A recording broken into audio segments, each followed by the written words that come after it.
বিশ্বকাপ জয়ী একজন ফুটবল তারকা রাস্তার পাশের মসজিদে সময় কাটাচ্ছেন। নামাজের পর ভক্তের আমন্ত্রণে বাসায় চলে যাচ্ছেন দাওয়াত খেতে।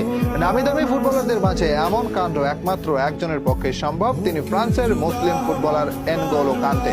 2018 সালে ফ্রান্সের বিশ্বকাপ জেতায় তার ভূমিকা ছিল সবচেয়ে বেশি, কিন্তু ফুটবল বিশ্বে তার পরিচয় সবচেয়ে সাদাসিধে আর বিনয়ী মানুষ হিসেবে। একটি মোবাইল ফোন ব্যবহার করেছেন 10 বছর, রাস্তায় চালিয়েছেন সস্তা দামের সেকেন্ড হ্যান্ড গাড়ি। টিমের অন্যান্য খেলোয়াড়রা তার ভাঙ্গা গাড়ি নিয়ে হাসাহাসি করেছে, কিন্তু তিনি গাড়ি বদলাননি।